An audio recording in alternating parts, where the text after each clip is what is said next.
When a man is abandoned by the very people he calls family, you expect him to crumble. You expect him to vanish into the dust of forgotten promises. But sometimes, the greatest revenge is not revenge at all, it's resilience. This is the story of Adewale, a quiet, hopeful young man from Ogun State, Nigeria, who found himself stranded at a rural gas station with no phone, no money, and no one willing to look back. What he built from that moment would not only change his fate, but eventually force those who discarded him to beg for a seat at the table he carved out of sheer grit. But don't be too quick to judge. Every smile hides a scar. And every table, no matter how grand, began with splinters. It was supposed to be a simple road trip. A family outing to visit a distant uncle in Ilorin. The sun was bright, the road dusty, and the laughter inside the minibus loud. But for Adewale, 22 and the eldest son of a deeply fractured family, the laughter felt hollow. He had always been the different one. Quiet, observant, too kind for his own good. His stepfather, Colonel, saw that as weakness. His mother, worn down from years of struggling to keep a blended household together, had begun to echo Colonel's cold indifference. The three younger siblings hardly noticed his presence. He was useful for chores, errands, and blame, but never affection. They stopped at a rusted gas station on the outskirts of Offa. It was barely functional, 2 old pumps, a tired woman selling soft drinks in glass bottles, and the skeletal frame of a vulcanizer's hut. "I need to stretch my legs," Adewale said, his voice barely audible. He stepped out. Bought a Fanta with the last 100 Nigerian nairas in his pocket. While he sipped, he noticed the sudden silence. The engine was still idling, but no one called his name. He looked up in time to see the minibus reversing out of the lot. He thought it was a joke. But it wasn't. They drove off, without him. He ran. Waved. Shouted. Nothing. Minutes passed. Then hours. The sun began its slow descent.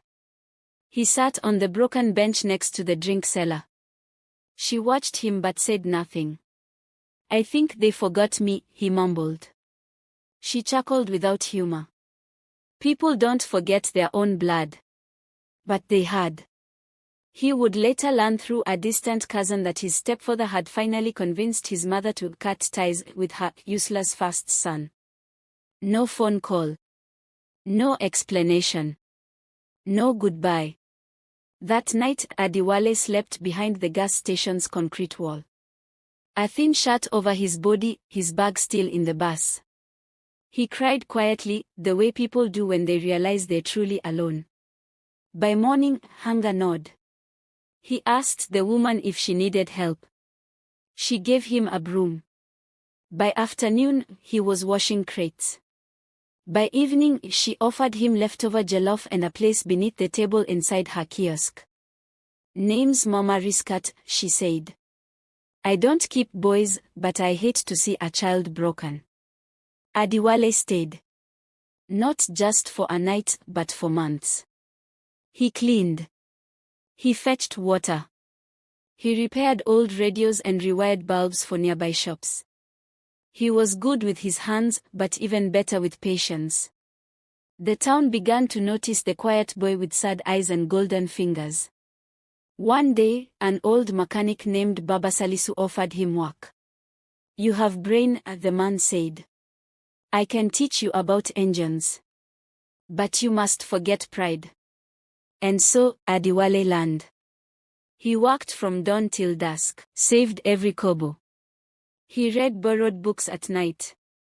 Learned to write proposals. Attended church programs where entrepreneurs shared stories. He listened.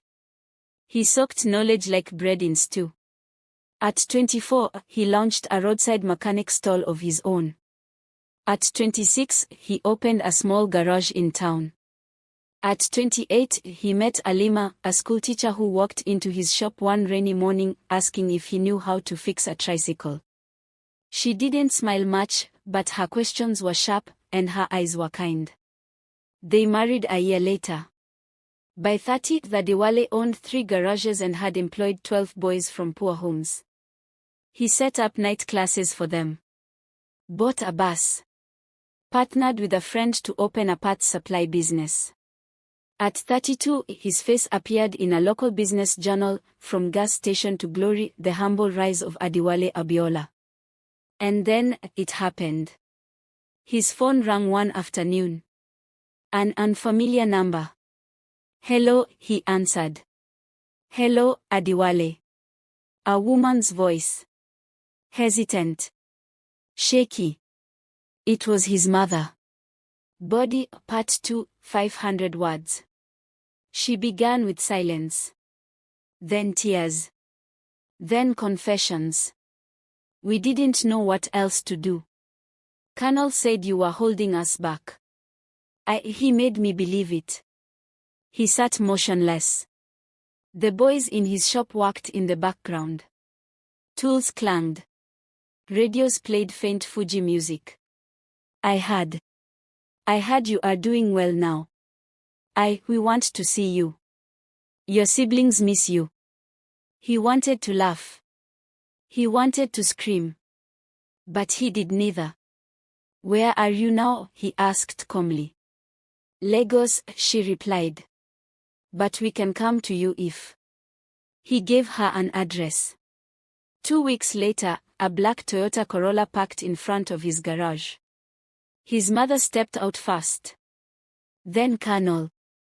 Then the younger siblings, now grown, now dressed in smart clothes, with tired smiles pasted on. They weren't there for an apology. They were there for opportunity. They wanted a seat at his table. Conclusion, Part 3, 500 words. He met them in the conference room above his shop.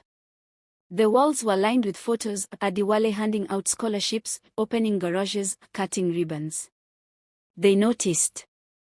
He offered them drinks. Listened. Nodded. Colonel spoke like a businessman. "You know, we can expand to Lagos. With our support, you could go nationwide. Family sticks together, right?" His mother avoided his eyes. The siblings looked uncomfortable. Adiwale finally spoke. 10 years ago, I begged for a seat in your car. You shut the door. Today, I built my own engine, my own road, and now this table." He stood up. Walked to the window. "I forgive you. But I am not your rescue plan." Silence. Help isn't earned by blood. It's earned by presence. And you were absent. They left that day with tight smiles and hollow hearts. He returned to his boys. To his wife.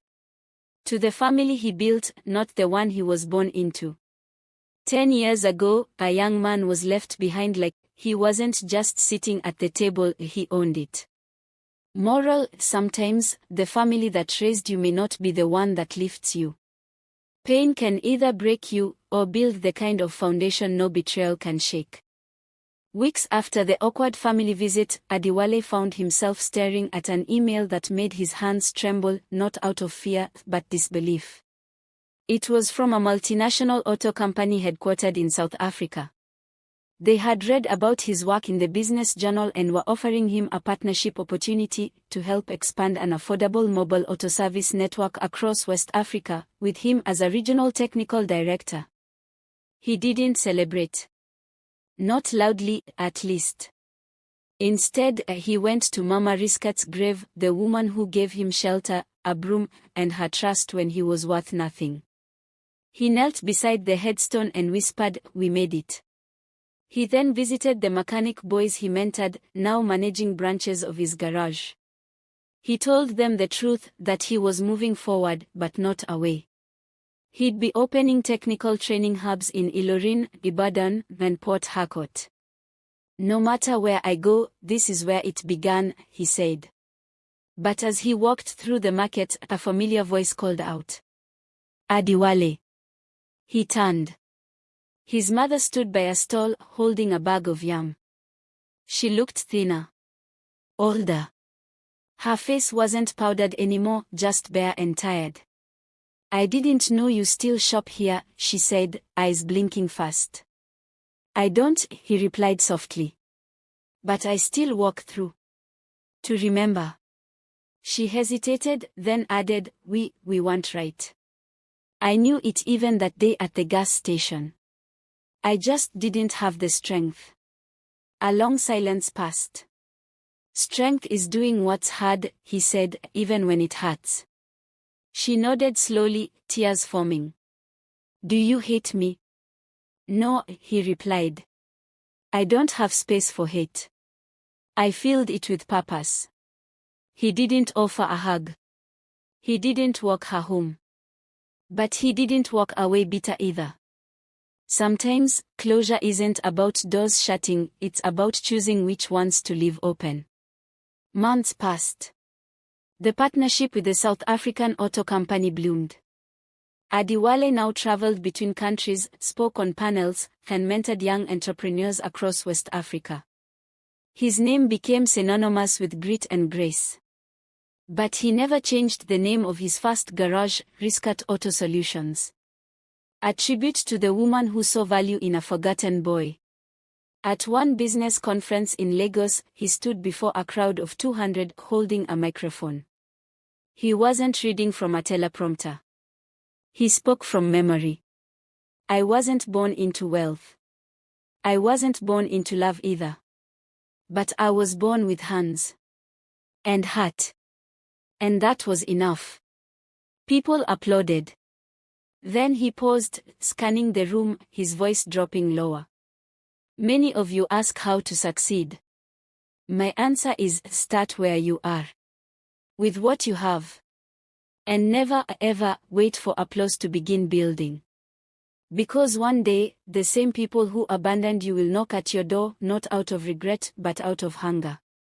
A reporter later asked him during an interview, if you could go back to that day at the gas station, what would you tell your 22-year-old self? He smiled faintly. I'd tell him, they didn't leave you behind.